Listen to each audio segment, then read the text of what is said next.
அனைவருக்கும் வணக்கம். CSR mathematics exam மேட்டரா ரேண்டம் சால்விங் ப்ராப்ளம் பார்த்துட்டு வரோம். ஸோ அந்த பேட்டர்னில் இந்த வீடியோவில் பார்த்தீங்க அப்படின்னா லீனியர் ப்ரோக்ராமிங் ப்ராப்ளம்லேருந்து கேட்ட ஒரு ஒன் ஆஃப் த ப்ராப்ளம் பார்க்க போகிறோம்.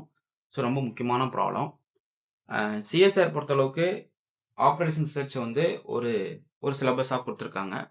அதில் மேக்ஸிமம் எந்த ஏரியா கொஷின்ஸை கவர் பண்ணுவாங்க அப்படின்னா சிம்ப்ளெக்ஸ் மெத்தடில் நம்ம டியூவல் சிம்ப்ளெக்ஸ் மெத்தட் பார்த்துருப்போம் இல்லைங்களா?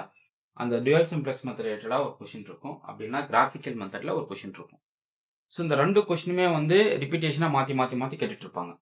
சப்போஸ் ஒரு செஷனில் வந்து டியூவல் சிம்ப்ளெக்ஸ் மெத்தட் கேட்டாங்க அப்படின்னா இன்னொரு செஷனில் என்ன பண்ணிடுவாங்க அப்படின்னா கிராஃபிக்கல் மெத்தடில் சொல்யூஷன் கண்டுபிடிக்கிற மாதிரி ஒரு சிலது கேட்டுருவாங்க. ஓகே. ஸோ ரெண்டாவது நம்ம எந்த ஒரு காம்படிட்டிவ் எக்ஸாம் எழுத போனாலும் ஒரு கொஷினுக்கு வந்து நம்ம மேக்ஸிமம் 3 மினிட்ஸ் தான் டைம் ஸ்பெண்ட் பண்ணணும். அதை தாண்டி ஸ்பெண்ட் பண்ணக்கூடாது. ஓகே, மேக்ஸிமம் 3 மினிட்ஸ் அவ்வளோதான்.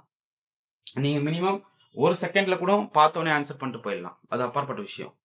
பட் நீங்கள் ஒரு கொஷினுக்கு மேக்ஸிமம் என்ன பண்ணணும், 3 மினிட்ஸ்னாச்சும் டைம் ஸ்பெண்ட் பண்ணி சால்வ் பண்ணணும்.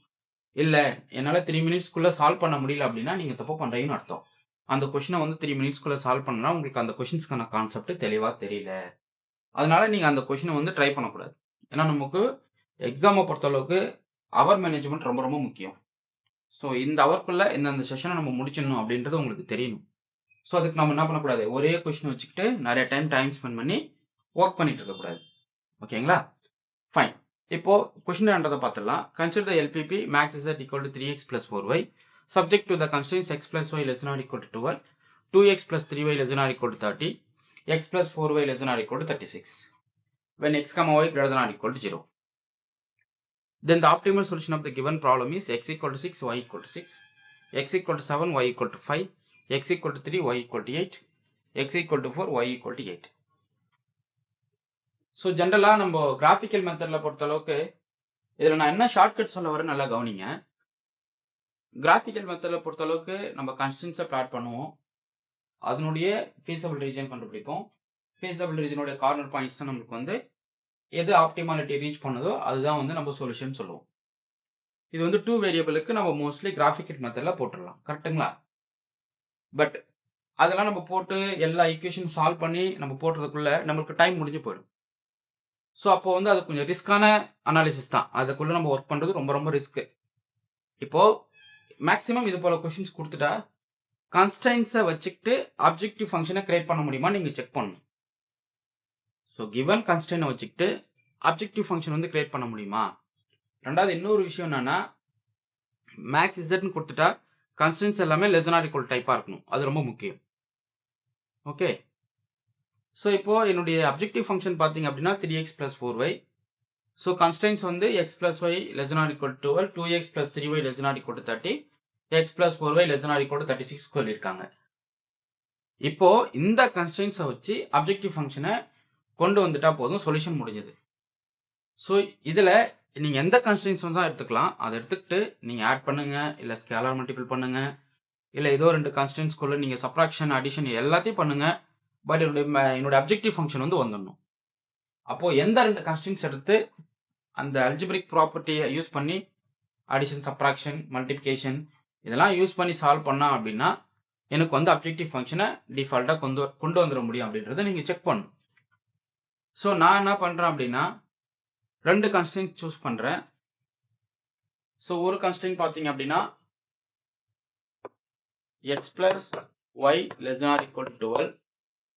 இன்னொரு கன்ஸ்டன்ட் பார்த்தீங்கன்னா 2x plus 3y less than or equal to 30. Okay. So இப்போ ரெண்டுத்தையும் நம்ம ஆட் பண்ணுவோம். ஆட் பண்ணணும் என்ன கிடைக்கும், 3x plus 4y வந்து less than or equal to 42. கரெக்டா? ஸோ எக்ஸாக்டாக பார்த்தா இது என்னுடைய அப்ஜெக்டிவ் ஃபங்க்ஷன். அப்போ என்னுடைய மேக்ஸ் இசட் எவ்வளோ கிடைக்குது பாருங்க. அட்மோஸ்ட் மேக்ஸ் இசட் பார்த்தீங்கன்னா அட்மோஸ்ட் வேல்யூ என்ன கிடைக்குது, 42. ஓகே, இதுதான் சரி. மேக்ஸ் இசட் நீங்கள் கண்டுபிடிச்சிட்டீங்க, அதுக்கான எக்ஸ்ஒய் என்ன அப்படின்றது உங்களுக்கு தெரியணும் இல்லையா? அப்போ நீங்கள் என்ன பண்ணுறீங்க அப்படின்னா இந்த ஆப்ஷன்ஸ் எடுத்து மேக்ஸ் இசட்குள்ளே சப்ஸ்டிட் பண்ணி பாருங்க. வேல்யூ வந்து 42 வர்றது தான் நமக்கு என்னது இந்த இடத்துல கரெக்டான சொல்யூஷன். இப்போ 42 ஏதோ வரும்னு பார்க்கலாம். புரியுதுங்களா நான் என்ன சொல்கிறேன்னு? எந்தெந்த ஆப்ஷன்லாம் 42 வருது பாருங்க. ஃபர்ஸ்ட் ஆப்ஷன் 42 வருமா? செக் பண்ணுங்க. ஃபர்ஸ்ட் ஆப்ஷன் 42 வருதா பாருங்க. ஸோ ஃபர்ஸ்ட் ஆப்ஷன் கவனிங்க. என்ன சொல்லியிருக்கோம்? x equal to 6, y equal to 6. Just substitute பண்ணுவோம். z equal to 3 times 6 plus 4 times 6. 6 3s are 18, 6 4s are 24. இப்போ பார்த்தீங்க அப்படின்னா இது வந்து 42 வந்துச்சு. ஓகே. ஸோ அப்போ நம்மளுக்கு கரெக்ட் ஆப்ஷன் பார்த்தீங்கன்னா ஆப்ஷன் ஏ தான் கரெக்ட். ஸோ நீங்கள் பிசிடி போட்டு பாருங்க, கண்டிப்பாக வராது. ஓகே. ஸோ அவ்வளோதாங்க. இந்த ப்ராப்ளத்துக்கு மேக்ஸிமம் பாருங்க. இதான் ஒரு சில விஷயங்கள் வந்து நீங்கள் ஷார்ட்கட்டாக தெரிஞ்சுக்கிட்டீங்க அப்படின்னா சிஎஸ்ஆர் மேத்தமெட்டிக்ஸை வந்து லாஜிக்காகவும் தெரியணும், அந்த லாஜிக் வந்து ஷார்ட்கட்டாகவும் இருக்கணும். அதுதான் ரொம்ப முக்கியம். ஸோ தெரிஞ்சுக்கிட்டாவே நீங்கள் என்ன பண்ணிடலாம், இது போல் கொஷின்லாம் வந்து சொல்லையா 4.75 மார்க். இது வந்து இது பார்ட் பி ப்ராப்ளம். ஸோ உங்களுக்கு 3 மார்க் நீங்கள் என்ன பண்ணிடலாம், சொல்லையா நீங்கள் வாங்கிடலாம். ஓகே.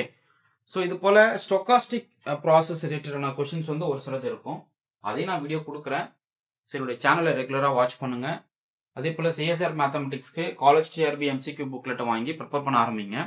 ஸோ இந்த செஷன்லேருந்து நீங்கள் என்னுடைய சேனலை ஃபாலோ பண்ணிவிட்டு நான் கொடுக்குற மெட்டீரியலை நீங்கள் ரெகுலரைஸ் பண்ணிகிட்டே வந்தீங்க அப்படின்னா கண்டிப்பாக ஆஃப்டர் 6 மந்த்துக்குள்ளே உங்களால் சிஎஸ்ஆரை கிளியர் பண்ண முடியும்.